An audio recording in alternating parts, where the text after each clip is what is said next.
ਵਾਹਿਗੁਰੂ ਵਾਹਿਗੁਰੂ ਵਾਹਿਗੁਰੂ ਵਾਹਿਗੁਰੂ ਵਾਹਿਗੁਰੂ ਵਾਹਿਗੁਰੂ ਵਾਹਿਗੁਰੂ।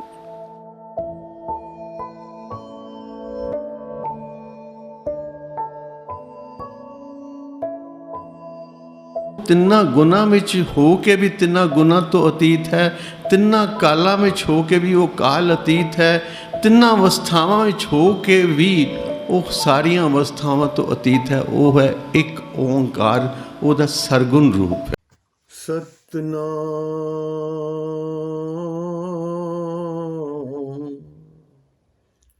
ਸਤਨਾਮ ਸ੍ਰੀ ਵਾਹਿਗੁਰੂ ਵਾਹਿਗੁਰੂ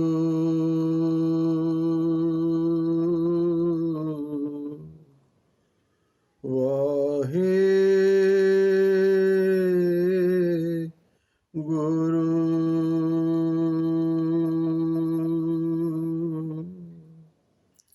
ਇੱਕ ਓੰਕਾਰ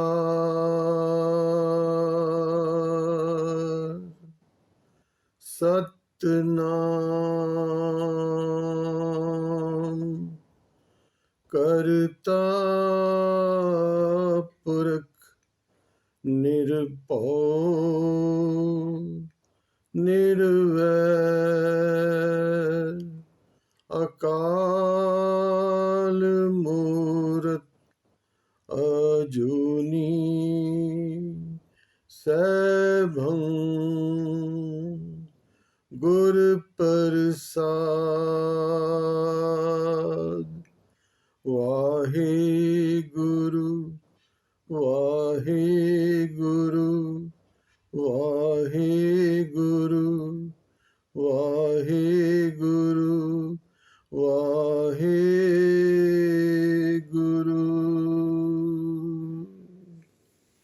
ਵਾਹਿਗੁਰੂ ਜੀ ਕਾ ਖਾਲਸਾ, ਵਾਹਿਗੁਰੂ ਜੀ ਕੀ ਫਤਿਹ। ਗੁਰੂ ਪਿਆਰੀ ਸਾਧ ਸੰਗਤ, ਆਓ ਜੋ ਪਿਛਲੇ 2-3 ਦਿਨਾਂ ਤੋਂ ਪਾਵਨ ਬਾਣੀ ਸ੍ਰੀ ਅਨੰਦ ਸਾਹਿਬ ਜੀ ਦੀ ਵਿਚਾਰ ਚੱਲ ਰਹੀ ਹੈ, ਆਓ ਜੁੜੀਏ ਉਸ ਵਿਚਾਰ ਨਾਲ। ਹੁਣ ਤੱਕ 5 ਪੌੜੀਆਂ ਦੀ ਵਿਚਾਰ ਹੋ ਚੁੱਕੀ ਹੈ। ਅੱਜ 6ਵੀਂ ਪੌੜੀ ਤੋਂ ਵਿਚਾਰ ਆਰੰਭ ਕਰਾਂਗੇ। ਪਹਿਲਾ ਮੂਲ ਪਾਠ, ਫਿਰ ਜੈਸੀ ਜੈਸੀ ਮੇਰੇ ਸਤਿਗੁਰੂ ਕਿਰਪਾ ਕਰਨਗੇ। ਆਓ ਜਪੋ ਪਿਆਰ ਨਾਲ। ਸਾਚੀ ਲਿਵੈ ਬਿਨ ਦੇਹ ਨਿਮਾਨੀ, ਦੇਹ ਨਿਮਾਨੀ ਲਿਵੈ ਬਾਜੋ, ਕਿਆ ਕਰੇ ਵਿਚਾਰਿਆ, ਤੁਧ ਬਾਦ ਜਿ ਸਮਰਥ ਕੋਈ ਨਾਹੀ, ਕਿਰਪਾ ਕਰ ਬਨਵਾਰੀਆ, ਇਸਨੋ ਹੋਰ ਥਾਉ ਨਾਹੀ, ਸਬਦ ਲਾਗ ਸਵਾਰੀਆ, ਕਹੈ ਨਾਨਕ ਲਿਵੈ ਬਾਝੋ, ਕਿਆ ਕਰੇ ਵਿਚਾਰਿਆ, ਕਹੈ ਨਾਨਕ ਲਿਵੈ ਬਾਝੋ, ਕਿਆ ਕਰੇ ਵਿਚਾਰਿਆ। ਇਸ ਪੌੜੀ, ਪਾਵਨ ਪੌੜੀ ਵਿੱਚ ਗੁਰਦੇਵ ਕਿਰਪਾ ਕਰਦੇ ਹਨ। ਸਾਚੀ ਲਿਵੈ ਬਿਨ ਦੇਹ ਨਿਮਾਨੀ। ਇਹ ਜੋ ਸਾਡਾ ਸਰੀਰ ਹੈ, ਇਹ 5 ਤੱਤਾਂ ਦਾ ਹੈ ਤੇ 5 ਹੀ ਇਸ ਦੇ ਵਿੱਚ ਕਰਮ ਇੰਦਰੇ ਨੇ ਤੇ 5 ਹੀ ਗਿਆਨ ਇੰਦਰੇ ਨੇ। 5 ਪ੍ਰਾਣ ਨੇ,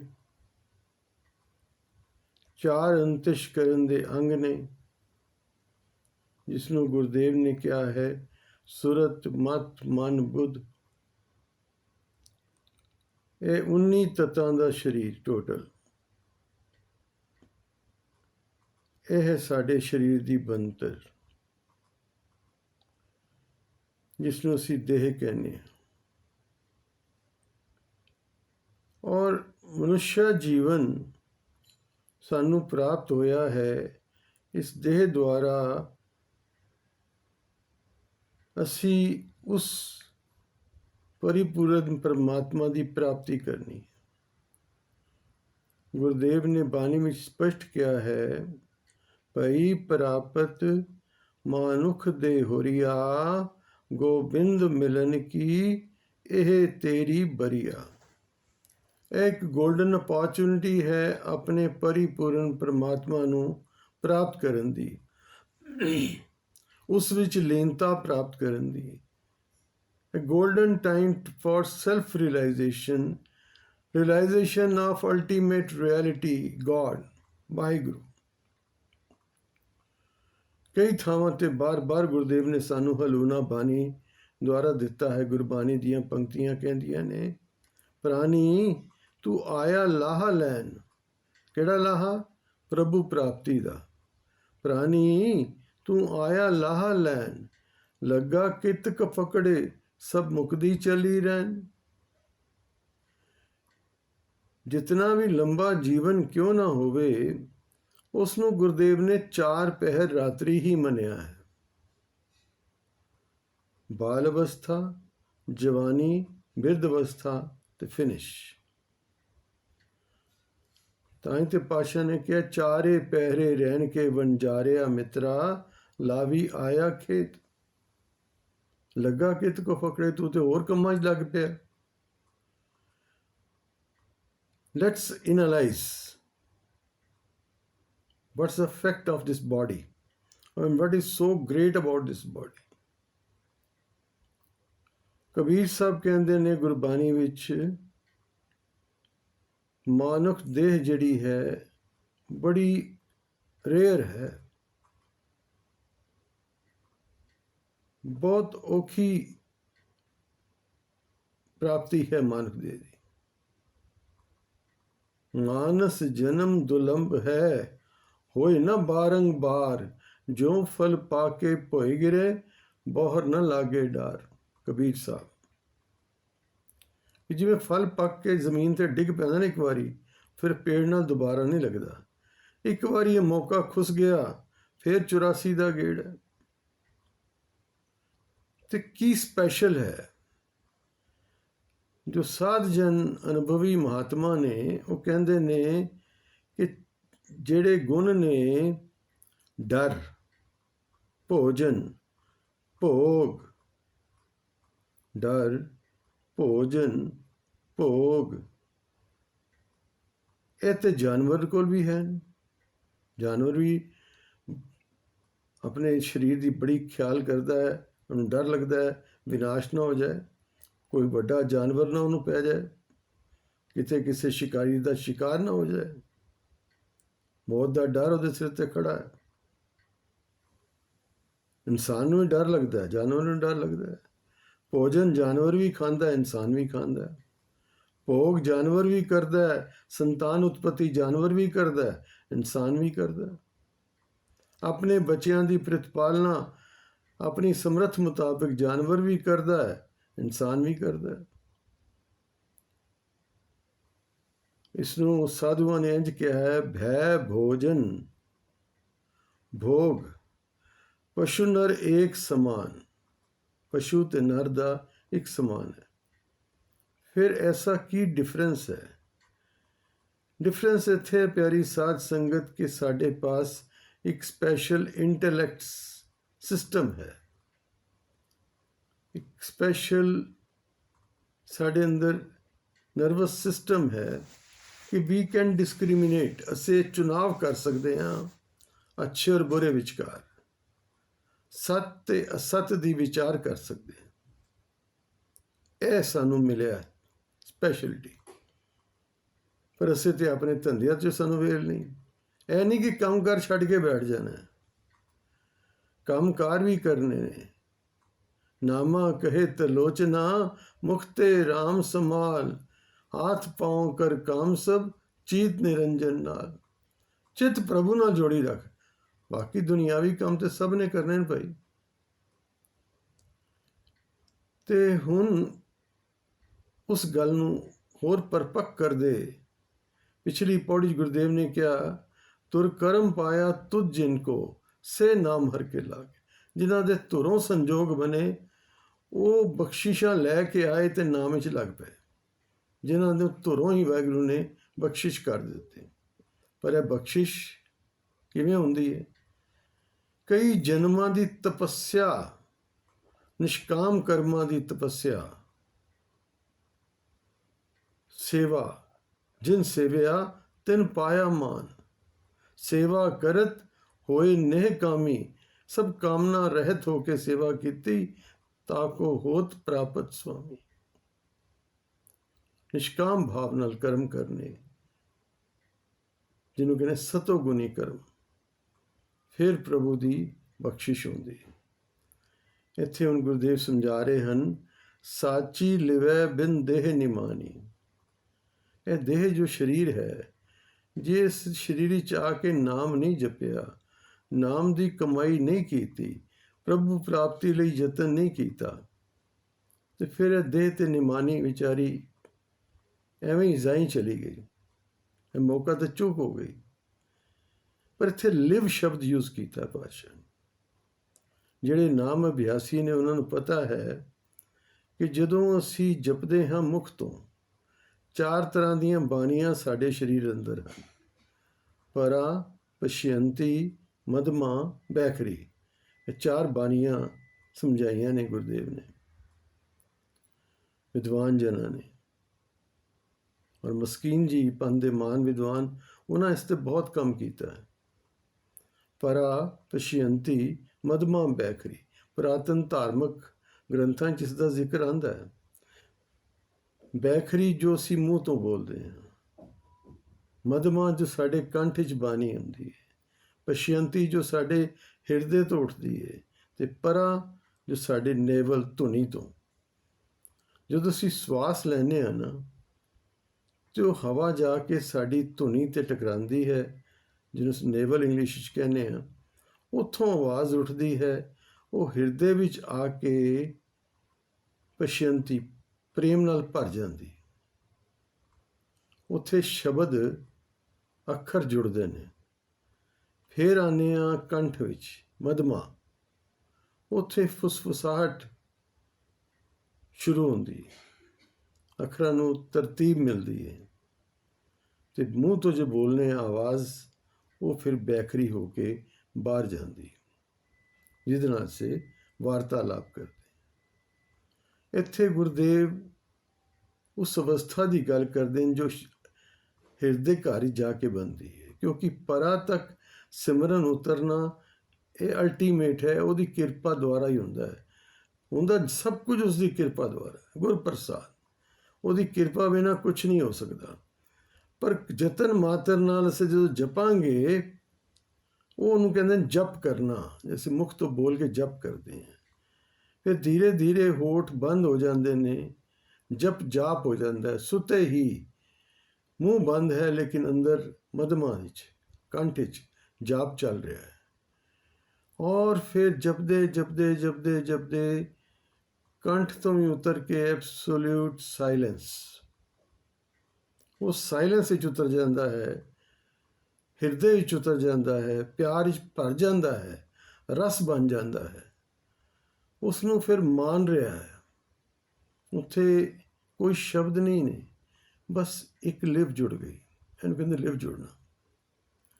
ਤੇ ਉਸ ਲਿਵ ਦੁਆਰਾ ਹੀ ਪ੍ਰਭੂ ਪ੍ਰਾਪਤੀ ਹੁੰਦੀ। ਜਦੋਂ ਹਿਰਦੇ ਘਰ ਲਿਵ ਵਿੱਚ ਇੱਕ ਮਿਕ ਹੋ ਜਾਂਦਾ ਹੈ, ਉਹਦੇ ਚਰਨਾਂ ਵਿੱਚ ਇੱਕ ਮਿਕ ਹੋ ਜਾਂਦਾ ਹੈ, ਤੇ ਫਿਰ ਸੰਸਾਰ ਦੀ ਮੋਹ ਮਾਇਆ ਦੇ ਚੱਕਰ ਤੋਂ ਬਾਹਰ ਹੋਣਾ ਸ਼ੁਰੂ ਹੋ ਜਾਂਦਾ। ਉਸ ਅਵਸਥਾ ਬਾਰੇ ਦੱਸ ਰਹੇ ਨੇ ਗੁਰਦੇਵ, ਸਾਚੀ ਲਿਵੈ ਬਿਨ ਦੇਹ ਨਿਮਾਨੀ। ਅਗਰ ਇਹ ਲਿਵ ਨਹੀਂ ਜੁੜੀ, ਇਹ ਜਾਪ ਨਹੀਂ ਬਣਿਆ, ਜਾਪ ਲਿਵ ਨਹੀਂ ਹੋਇਆ, ਤੇ ਸਮਝ ਲੈਣਾ ਇਹ ਸਰੀਰ ਬਸ ਅਧੂਰਾ ਹੀ ਰਹਿ ਗਿਆ। ਦੇਹ ਨਿਮਾਨੀ ਲਿਵੇ ਬਾਜੋ, ਕਿਆ ਕਰੇ ਵਿਚਾਰਿਆ। ਪਰ ਹੁਣ ਕਰੇ ਕੀ? ਕੋਈ ਐਸੀ ਕਮਾਈ ਤੇ ਕੀਤੀ ਨਹੀਂ ਕਿ ਇਸ ਲਿਵ ਦੀ ਅਵਸਥਾ ਤੱਕ ਪਹੁੰਚ ਜਾਏ। ਫਿਰ ਪਾਤਸ਼ਾਹ ਕਹਿੰਦੇ ਨੇ, ਅਤ ਨਿਮਰਤਾ ਵਿੱਚ ਆ ਕੇ, ਤੁਧ ਬਾਜ ਸਮਰਥ ਕੋਈ ਨਾਹੀ, ਕਿਰਪਾ ਕਰ ਬਨਵਾਰੀਆ। हे ਪ੍ਰਭੂ, हे ਬਨਵਾਰੀ, ਤੂੰ ਕਿਰਪਾ ਕਰੇ, ਤੇਰੇ ਬਿਨਾ ਹੋਰ ਕੋਈ ਸਮਰੱਥ ਨਹੀਂ, ਕੋਈ ਇਸ ਨੂੰ ਜੋੜ ਨਹੀਂ ਸਕਦਾ। ਤੂੰ ਹੀ ਕਿਰਪਾ ਕਰੇ ਤੇ ਆਪਣੇ ਚਰਨਾਂ ਨਾਲ ਜੋੜ ਲੈ। ਪਿਆਰ ਨਾਲ ਆਖੋ ਸਤਨਾਮ ਸ੍ਰੀ ਵਾਹਿਗੁਰੂ। ਉਸ ਦੀ ਕਿਰਪਾ ਬਿਨਾ ਜੁੜਿਆ ਵੀ ਨਹੀਂ ਜਾ ਸਕਦਾ, ਸਿਮਰਨ ਹੋ ਹੀ ਨਹੀਂ ਸਕਦਾ। ਇਸ ਨੂੰ ਹੋਰ ਥਾਵ ਨਹੀਂ, ਸ਼ਬਦ ਲਾਗ ਸਵਾਰਿਆ। ਇਹਦੇ ਕੋਲ ਹੋਰ ਕੋਈ ਰਸਤਾ ਨਹੀਂ, ਕੋਈ ਟਿਕਾਣਾ ਨਹੀਂ ਕਿ ਇਹ ਲਿਵ ਵਿੱਚ ਜੁੜ ਸਕੇ।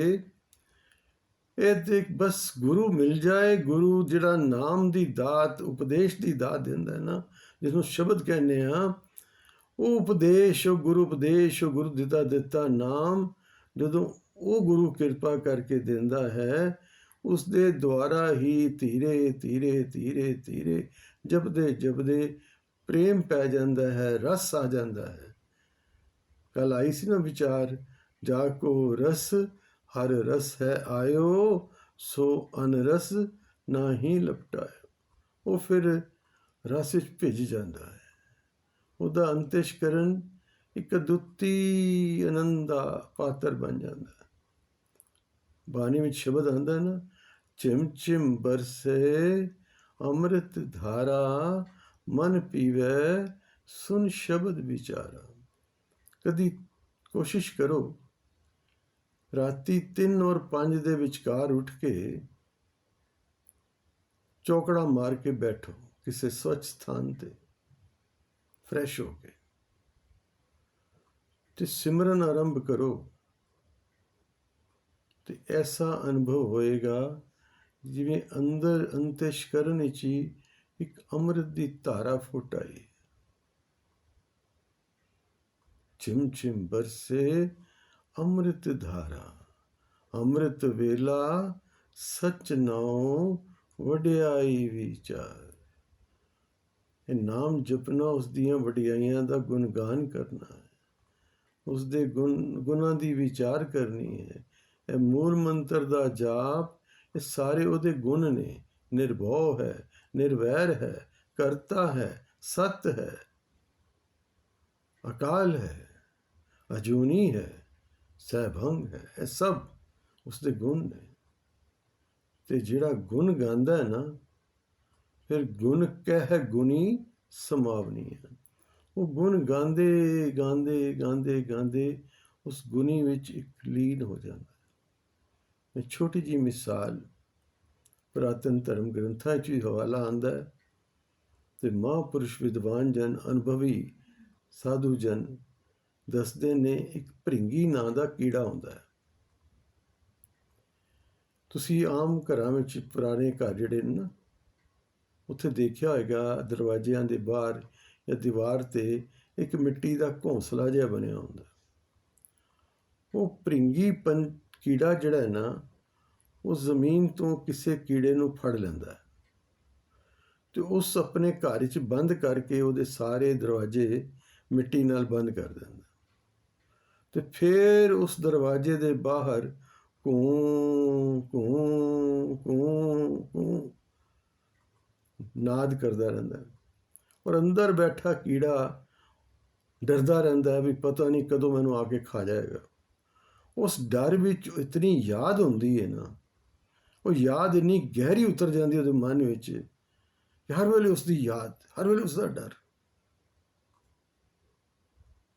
ਤੇ ਫਿਰ ਇੱਕ ਦਿਨ ਐਸਾ ਆਉਂਦਾ ਹੈ ਕਿ ਉਹਦੇ ਡਰ ਵਿੱਚ ਹੀ, ਉਹਦੀ ਯਾਦ ਵਿੱਚ ਹੀ ਉਹ ਉਸਦਾ ਰੂਪ ਹੋ ਜਾਂਦਾ ਹੈ। ਉਹਨੂੰ ਪੰਖ ਨਿਕਲ ਆਉਂਦੇ ਨੇ ਤੇ ਭ੍ਰਿੰਗੀ ਜਾਣ ਜਾਂਦਾ ਹੈ। ਫਿਰ ਉਹ ਦੀਵਾਰ ਖੋਲ ਦਿੰਦਾ ਹੈ, ਉਹ ਕੀੜਾ ਉੱਡ ਜਾਂਦਾ ਹੈ। ਇੱਕ ਛੋਟਾ ਜਿਹਾ ਕੀੜਾ ਵੀ ਉਹ ਇੱਕ ਡਰ ਦੇ ਮਾਰੇ ਜਪਦੇ ਜਪਦੇ, ਉਸਦਾ ਨਾਮ ਸਿਮਰਦੇ ਸਿਮਰਦੇ, ਉਸਦੀ ਯਾਦ ਕਰਦੇ ਕਰਦੇ ਉਸਦਾ ਰੂਪ ਹੋ ਜਾਂਦਾ ਹੈ। ਤੇ ਇਨਸਾਨ ਪ੍ਰਭੂ ਨੂੰ ਸਿਮਰਦੇ ਸਿਮਰਦੇ ਕਿਉਂ ਨਹੀਂ ਉਸਦਾ ਰੂਪ ਹੋ ਸਕਦਾ? ਗੁਰਦੇਵ ਬਾਣੀ 'ਚ ਵੀ ਕਹਿੰਦੇ ਨੇ, ਭੈ ਵਿੱਚ ਨਿਰਭਉ ਪਾਇਆ, ਤਾਂ ਸਹਿਜੇ ਕੇ ਘਰ ਆਇਆ। ਭੈ ਤੇ ਭਾਵ, ਇਹ ਦੋ ਚੀਜ਼ਾਂ ਸਿਮਰਨ ਦੇ ਮਾਰਗ ਵਿੱਚ ਬੜੀਆਂ ਸਹਾਇਕ ਨੇ। ਇੱਕ ਉਸ ਪਰਮੇਸ਼ਰ ਦਾ ਡਰ ਕਿ ਜਿੱਥੇ ਮੈਨੂੰ ਕੋਈ ਨਹੀਂ ਦੇਖ ਰਿਹਾ, ਉੱਥੇ ਪਰਮੇਸ਼ਰ ਦੇਖ ਰਿਹਾ, ਤੇ ਇੱਕ ਉਸ ਪਰਮੇਸ਼ਰ ਪ੍ਰਤੀ ਪਿਆਰ। ਇਤਨੀ ਅਨੰਤ ਸ੍ਰਿਸ਼ਟੀ ਉਸਨੇ ਰਚੀ, ਇਤਨੇ ਸੁਖ ਸਾਧਨ, ਬਿਨਾਂ ਕੀਮਤ ਦੇ ਪਾਣੀ, ਬਿਨਾਂ ਕੀਮਤ ਦੇ ਹਵਾ, ਬਿਨਾਂ ਕੀਮਤ ਦੇ ਧੁੱਪ, ਬਿਨਾਂ ਕੀਮਤ ਦੇ ਸਰੀਰ, ਬਿਨਾਂ ਕੀਮਤ ਦੇ ਅਰੋਗਤਾ, ਸਭ ਕੁਝ ਉਸਨੇ ਦਿੱਤਾ ਹੈ। ਸੋ ਕਿਉਂ ਵਿਸਰੇ ਮੇਰੀ ਮਾਏ, ਸਾਚਾ ਸਾਹਿਬ ਸਾਚੇ ਨਾਏ। ਫਿਰ ਕਿਵੇਂ ਵਿਸਾਰੀ ਉਹਨੂੰ? ਮੇਰੇ ਗੁਰਦੇਵ ਕਹਿੰਦੇ ਨੇ, ਤੁਝ ਬਾਜ ਸਮਰਥ ਕੋਈ ਨਾਹੀ, ਕਿਰਪਾ ਕਰ ਬਨਵਾਰੀਆ। ਇਸਨੋਂ ਹੋਰ ਥਾਵ ਨਾਹੀ, ਸ਼ਬਦ ਲਾਗ ਸਵਾਰੀਆ। ਗੁਣ ਕਹਿ ਗੁਣੀ ਸਮਾਵਨੀ। ਭਰਿੰਗੀ ਦੇ ਵਿਚਾਰ ਆ ਰਹੀ ਸੀ, ਭਗਤੀ ਫਿਰ ਅੱਖਾਂ ਅੱਗੇ ਆ ਗਈ। ਗੁਣ ਕਹਿ ਗੁਣੀ ਸਮਾਵਨੀ। ਉਹਦੇ ਗੁਣ ਗਾਉਂਦੇ ਗਾਉਂਦੇ ਉਸ ਵਿੱਚ ਸਮਾ ਗਏ। ਸ਼ਬਦ ਲਾਗ ਸਵਾਰਿਆ, ਕਹੇ ਨਾਨਕ ਲਿਵੇ ਬਾਜੋ, ਕਿਆ ਕਰੇ ਵਿਚਾਰੀਆ। ਤੇ ਜੇ ਉਹਦੇ ਸ਼ਰਨ ਵਿੱਚ ਆਏ ਨਹੀਂ, ਇਹ ਜਾਪ ਤੇ ਜਾਪ ਲਿਵ ਨਹੀਂ ਬਣਿਆ, ਤੇ ਫਿਰ ਵਿਚਾਰਾ ਕੀ ਕਰੇ ਪ੍ਰਾਣੀ। ਮੇਰੇ ਗੁਰਦੇਵ ਤੀਜੇ ਨਾਨਕ ਕਹਿ ਰਹੇ ਨੇ, ਕਹੇ ਨਾਨਕ ਲਿਵੇ ਬਾਜੋ, ਕਿਆ ਕਰੇ ਵਿਚਾਰੀਆ। ਪਦਾ ਨਾਨਕ ਹੀ ਯੂਜ਼ ਕੀਤਾ ਹੈ। ਕਾਰਨ ਕੀ ਹੈ? ਜੋ ਤੋਹਾ ਜੁਗਤ ਸਾਈ, ਸਾ ਕਾਇਆ ਫਿਰ ਪਲਟੀਏ। ਉਹੀ ਜੁਗਤੀ ਹੈ, ਉਹੀ ਜੋਤ ਹੈ। ਤੀਜੇ ਸਰੀਰ ਵਿੱਚ ਆ ਕੇ ਨਾਨਕ ਬੋਲ ਰਹੇ ਨੇ। ਗੁਰੂ ਅਮਰਦਾਸ ਜੀ ਦੇ ਸਰੀਰ ਵਿੱਚ, ਸ਼੍ਰੀ ਅਮਰਦਾਸ ਜੀ ਦੇ ਅੰਦਰ ਬੈਠੇ ਜੋਤ ਰੂਪ ਗੁਰੂ ਨਾਨਕ ਆਪ ਬੋਲ ਰਹੇ ਨੇ। ਜੋਤ ਰੂਪ ਹਰ ਆਪ ਗੁਰੂ ਨਾਨਕ ਕਹਾਇਓ, ਤਾਤੇ ਅੰਗਦ ਭਇਓ, ਤਤ ਸਿਉ ਤਤ ਮਿਲਾਇਓ। ਭੱਟ ਸਾਹਿਬਾਨ ਦਾ ਸ਼ਬਦ ਧੰਨ ਗੁਰੂ ਗ੍ਰੰਥ ਸਾਹਿਬ ਵਿੱਚ। ਅਗਲੀ ਪੌੜੀ ਆਰੰਭ ਕਰਦਿਆਂ ਗੁਰਦੇਵ ਬਖਸ਼ਿਸ਼ ਕਰਦੇ ਹਨ। ਆਨੰਦ ਆਨੰਦ ਸਭ ਕੋ ਕਹੈ, ਆਨੰਦ ਗੁਰੂ ਤੇ ਜਾਣਿਆ। ਕਹਿੰਦੇ ਤੇ ਸਾਰੇ ਹੀ ਨੇ ਆਨੰਦ ਆਨੰਦ, ਆਨੰਦ ਹੋ ਗਿਆ, ਆਨੰਦ ਆ ਗਿਆ, ਆਨੰਦ ਆ ਗਿਆ। ਕਹਿੰਦੇ ਨੇ ਆਨੰਦ ਆਨੰਦ ਸਭ ਕੋ ਕਹੈ, ਪਰ ਸੱਚਾ ਆਨੰਦ ਕੀ ਹੈ? ਆਨੰਦ ਗੁਰੂ ਤੇ ਜਾਣਿਆ। ਇਹ ਆਨੰਦ ਗੁਰੂ ਹੀ ਦੱਸਦਾ ਹੈ। ਇਹ ਸੰਸਾਰਿਕ ਖੁਸ਼ੀ ਦਾ ਨਾਂ ਆਨੰਦ ਨਹੀਂ, ਇਹ ਤੇ ਇੱਕ state of bliss, state of ecstasy, state of joy, state of ultimate bliss, knowledge, truth, absolute harmony with the whole existence. O Anand, ਜਾਣਿਆ ਆਨੰਦ ਸਦਾ ਗੁਰ ਤੇ, ਕਿਰਪਾ ਕਰੇ ਪਿਆਰਿਆ। ਆਨੰਦ ਗੁਰੂ ਤੋਂ ਹੀ ਪਤਾ ਚੱਲਦਾ ਹੈ, ਜਦੋਂ ਕਿਰਪਾ ਕਰਦਾ ਹੈ। ਕਰ ਕਿਰਪਾ ਕਿਲਵਿਖ ਕੱਟੇ, ਗਿਆਨ ਅੰਜਨ ਸਾਰਿਆ। ਜਦੋਂ ਕਿਰਪਾ ਕਰਕੇ ਸਾਡੇ ਸਾਰੇ ਹੀ ਪਾਪ ਨਸ਼ਟ ਕਰ ਦਿੰਦਾ। ਪਾਪ ਨਸ਼ਟ ਕਰਨ ਦਾ ਜ਼ਰੀਆ ਉਸਦੇ ਪਾਸ ਹੀ ਹੈ। ਭਰੀਐ ਮਤ ਪਾਪਾ ਕੇ ਸੰਗ, ਉਹ ਧੋਪੈ ਨਾਵੇ ਕੇ ਰੰਗ। ਨਾਮ ਦੇ ਰੰਗ ਵਿੱਚ ਰੰਗਿਆ ਸਭ ਪਾਪਾਂ ਦੀ ਮੈਲ ਉਤਰ ਜਾਂਦੀ। ਪਿਆਰ ਨਾਲ ਆਖੋ ਸਤਨਾਮ। ਇੱਥੇ ਮੈਨੂੰ ਬੜੀ ਪੁਰਾਣੀ ਇੱਕ ਕਹਾਣੀ ਯਾਦ ਆ ਰਹੀ ਹੈ, ਕਿਤੇ ਪੜ੍ਹੀ ਸੀ, ਪਰ ਬੜੀ ਸੱਚ ਦੇ ਨੇੜੇ ਲੈ ਜਾਂਦੀ। ਇੱਕ ਸੇਵਕ ਇੱਕ ਸਾਧੂ ਪਾਸ ਆਇਆ, ਕਹਿਣ ਲੱਗਾ, ਮਹਾਰਾਜ ਆਪ ਸਤਸੰਗ ਕਰਦੇ ਹੋ, ਕਹਿੰਦੇ ਹੋ ਰੋਜ਼ ਸਤਸੰਗ ਵਿੱਚ ਆਓ, ਕਥਾ ਕੀਰਤਨ ਅਭਿਆਸ ਕਰਾਉਂਦੇ ਹੋ, ਪਰ ਮੇਰਾ ਤੇ ਮਨ ਹੀ ਨਹੀਂ ਲੱਗਦਾ। ਫਿਰ ਮੈਂ ਕੀ ਕਰਾਂ? ਮਨ ਜੁੜਦਾ ਹੀ ਨਹੀਂ, ਕੋਈ ਸ਼ਬਦ ਮਨ ਹੀ ਟਿਕਦਾ ਹੀ ਨਹੀਂ। ਮਹਾਂਪੁਰਸ਼ ਹੱਸ ਕੇ ਕਹਿਣ ਲੱਗੇ, ਭਾਈ ਤੇਰੇ ਅੰਦਰ ਨਾ ਕੁਝ ਵਿਕਾਰਾਂ ਦੀ ਤੇ ਕੁਝ ਸੰਸਾਰੀ ਚਿੰਤਾਵਾਂ ਦੀਆਂ ਮੋਰੀਆਂ ਨੇ, ਫਿਕਰਾਂ ਦੀਆਂ ਦੇ ਜ਼ਖਮ ਨੇ। ਉਹ ਤਾਂ ਕਰਕੇ ਕੋਈ ਸ਼ੁਭ ਉਪਦੇਸ਼ ਤੇਰੇ ਹਿਰਦੇ ਘਰ ਹੀ ਟਿਕਦਾ ਨਹੀਂ। ਕਹਿੰਦਾ ਫਿਰ ਦੱਸੋ ਆਉਣ ਦਾ ਲਾਭ ਕੀ? ਕਹਿੰਦਾ ਅੱਛਾ ਭਾਈ ਕੰਮ ਕਰ, ਇੱਕ ਬਾਲਟੀ ਘਰੋਂ ਲਿਆ ਤੇ ਇੱਕ ਕੰਮ ਹੋਰ ਕਰੀ, ਆਟਾ ਛਾਨਣ ਵਾਲੀ ਛਾਨਣੀ ਵੀ ਲੈ ਆਈ। ਜਿਹਦੀ ਆਟਾ ਪੁਰਾਤਨ ਸਮੇਂ ਆਪਨੇ ਦੇਖਿਆ ਹੋਏਗਾ, ਘਰ ਆਟਾ ਪੀਸਦੇ ਸਨ ਜਾਂ ਬਾਹਰੋਂ ਪਿਸਵਾ ਕੇ ਲਿਆਂਦੇ ਸਨ ਕਣਕ ਲੈ ਕੇ, ਤੇ ਇੱਕ ਛਾਨੀ ਨਾਲ ਇਹ ਪੁਰਾਣੀਆਂ ਮਾਤਾਵਾਂ ਬੜੀਆਂ ਹਾਈਜੀਨਿਕ ਸਨ। ਹੁਣ ਤੇ ਅਸੀਂ ਬਾਜ਼ਾਰੋਂ ਹੀ ਆਟਾ ਤੇ ਚੁੱਕਿਆ ਤੇ ਬਸ ਉਹਦੇ ਵਿੱਚ ਕੀ ਹੈ ਕੀ ਨਹੀਂ, ਕਿੰਨੀ ਕੁ ਉਹਦੇ ਅੰਦਰ ਸ਼ਕਤੀ ਹੈ। ਤੇ ਕਣਕਾਂ ਵੀ ਫਰਟੀਲਾਈਜ਼ਰ ਦੇ ਇਫੈਕਟ ਨਾਲ, ਸਗੋਂ ਕੈਮੀਕਲ ਦੇ ਇਫੈਕਟ ਨਾਲ ਜਿਹੜਾ ਵੀਟ ਹੈ ਉਹ ਬੜਾ ਡਿਸਟਰਕਟਿਵ ਹੋ ਗਿਆ ਹੈ, ਕਈ ਬਿਮਾਰੀਆਂ ਦਾ ਕਾਰਨ ਬਣ ਜਾਂਦਾ। ਸੋ ਮਾਤਾਵਾਂ ਆਟਾ ਛਾਣਦੀਆਂ ਸਨ ਤੇ ਅਕਸਰ ਆਟਾ ਛਾਨੀ ਨਾਲ ਚਿਪਕ ਜਾਂਦਾ ਸੀ। ਕਹਿਣ ਲੱਗੇ ਵੀ ਛਾਨੀ ਲਿਆ ਕਰੋ ਤੇ ਬਾਲਟੀ ਲਿਆ। ਉਹ ਲੈ ਆਏ। ਕਹਿਣ ਲੱਗੇ ਜਾ ਭਾਈ ਇਹ ਬਾਲਟੀ ਪਾਣੀ ਦੀ ਭਰ ਲਿਆ। ਉਹ ਲੈ ਆਏ ਭਰ ਕੇ। ਕਹਿੰਦੇ ਛਾਨੀ 'ਚ ਪਾ ਦੇ। ਉਹਨੇ ਪਾ ਦਿੱਤੀ। ਹੁਣ ਛਾਨੀ ਵਿੱਚ ਪਾਣੀ ਪਾਇਆ, ਪਾਣੀ ਰੁੜ ਗਿਆ। ਉਹ ਕਹਿਣ ਲੱਗੇ ਦੇਖ ਕੋ ਬਚਿਆ? ਕਹਿੰਦਾ ਜੀ ਨਹੀਂ। ਕਹਿੰਦਾ ਇੱਕ ਬਾਲਟੀ ਹੋਰ ਲਿਆ। ਹੋਰ ਲਿਆ, ਫਿਰ ਛਾਨੀ 'ਚ ਪਾਇਆ, ਫਿਰ ਰੁੜ ਗਿਆ।